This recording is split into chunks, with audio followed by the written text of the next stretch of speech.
ఇప్పుడు చెప్తున్నారు కాళేశ్వరం కట్టాం, భారీ ఎత్తున తెలంగాణను అన్నపూర్ణగా తీర్చిదిద్దామని చెప్తున్నారు. ఏ కాళేశ్వరం లేకుండానే మేము అధికోత్పత్తి సాధించామని ఇటీవల ముఖ్యమంత్రి రేవంత్ రెడ్డి చెప్పారు. ఆ శాఖ నిర్వహిస్తున్న ఉత్తమ్ కుమార్ రెడ్డి గారు కూడా చెప్పారు. అదే వీళ్ళ అజ్ఞానం ఎంత అవధులు దాటుతున్నదంటే, మరి 2014 ముందు ఎందుకు ఇట్లా పుట్లు వడ్లు వండలేదు చెప్పగలుగుతాడు ఒక్కడన్నా కాంగ్రెస్ సన్నాసి? 2014 ముందు ఎందుకు ఆనాడు ఎన్నడూ కూడా 50-60 లక్షల టన్నులు దాటి పండలేదు తెలంగాణలో చెప్పగలుగుతారా ఒక్క కాంగ్రెస్ నాయకుడు? అప్పుడంతా వీళ్ళదే కదా ఉద్దారకం అంతా. మరి అప్పుడెందుకో పండలేదు, వడ్లు పండలేదు, అప్పుడెందుకో వ్యవసాయ విస్తీర్ణం జరగలేదు, అప్పుడెందుకో భూముల ధరలు పెరగలేదు?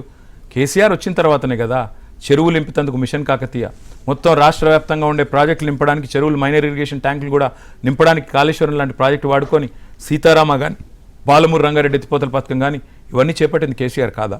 రైతు బంధు లాంటి పథకం తెచ్చి ఉచితంగా 24 గంటల కరెంట్ ఇచ్చి ప్రతి సంవత్సరం 10,000 కోట్ల సబ్సిడీ భరించి ఇవన్నీ చేసింది కేసీఆర్ కాదా? వ్యవసాయ స్థిరీకరణ జరిపింది కేసీఆర్ ప్రభుత్వం కాదా?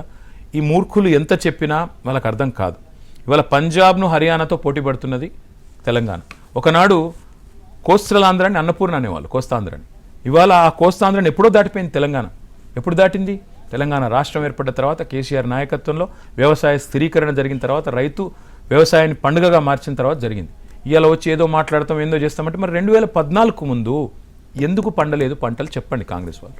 కాళేశ్వరం నిర్మించాక కాళేశ్వరంతో అన్నపూర్ణగా తీర్చిదిద్దినలో మీ పాత్ర ఉంది, దాన్ని కొనసాగించాలి కాంగ్రెస్ ప్రభుత్వం. అదేవిధంగా మీరు చేపట్టిన మూసీ ప్రక్షాళన, మూసీ పునర్జీవం మీరు శ్రీకారం చుట్టింది, మీరు పునాదులు వేసింది, దాన్ని కొనసాగిస్తానంటే ఎందుకు అడ్డుకుంటున్నారు? ఎందుకు నిర్మాణాత్మకమైన సూచనలు చేయడం లేదు? నిర్మాణాత్మకమైన సూచనలు గంటన్నర ప్రజెంటేషన్ ఇచ్చి మరీ చేసిన బ్రదర్. కానీ ఆయన వచ్చి రండి అసెంబ్లీకి వచ్చి చెప్పండి, లేదా నాకు లెటర్ రాయండి, నేనంటే ఇష్టం లేకుంటే నా పక్క మంత్రులకు చెప్పండి అని రేవంత్ రెడ్డి చాలాసార్లు చెప్పారు. మాకు ఆయనతో బాధ లేదు. బాధ ఎవరితో ఉంది అంటే మూసీ ప్రాజెక్టు వెనుక ఉన్న మూటల వేట ఏదైతుందో దాంతో బాధ ఉంది. ఎట్లా అంటారా, రేవంత్ రెడ్డి గారు ఒకరోజు స్పీచ్ ఇస్తూ ఏమంటారు, 50,000 కోట్లతో మూసీ ప్రక్షాళన చేస్తాను ఒకరోజు చెప్తారు. రెండో రోజు మూడో రోజు జూపల్లి కృష్ణారావు పర్యాటక శాఖ మంత్రి 50,000 కోట్లు కాదు 70,000 కోట్లు అవుతుంది అంటాడు. నాలుగో రోజు ఐదో రోజు మళ్ళీ రేవంత్ రెడ్డి గారికి ఏమవుతుందో గోపన్పల్లి ఫ్లైఓవర్ ఓపెనింగ్ పోతాడు, 150,000 కోట్లతో మూసీ ప్రక్షాళన అని మళ్ళీ చెప్తాడు. ఇవాళ విచిత్రం ఏంటంటే మళ్ళీ ఆయననే ఒకరోజు తెల్లారి ముఖ్యమంత్రి గారు ఏదో పుస్తకం రిలీజ్ చేసిండు, తెలంగాణ గ్రోత్ స్టోరీ 2.0 అని చెప్పి రిలీజ్ చేస్తాడు. అందులో కూడా రాసి ఉంటుంది స్పష్టంగా 150,000 కోట్లతో మూసీ ప్రక్షాళన అని రాసి ఉంటుంది. మళ్ళీ రేవంత్ రెడ్డి గారు ఏదో మతిమరుపు రోగిలాగా ఎవడన్నాడు, ఏ సన్నాసి అన్నాడు 150,000 కోట్లని ఆయన అడుగుతాడు. బట్టి విక్రమార్క గారు అంటాడు, ఎవడు చెప్పాడు మీకు అంటాడు. ఎవడు చెప్పాలో వాడే చెప్పాడు కాబట్టి బాధ.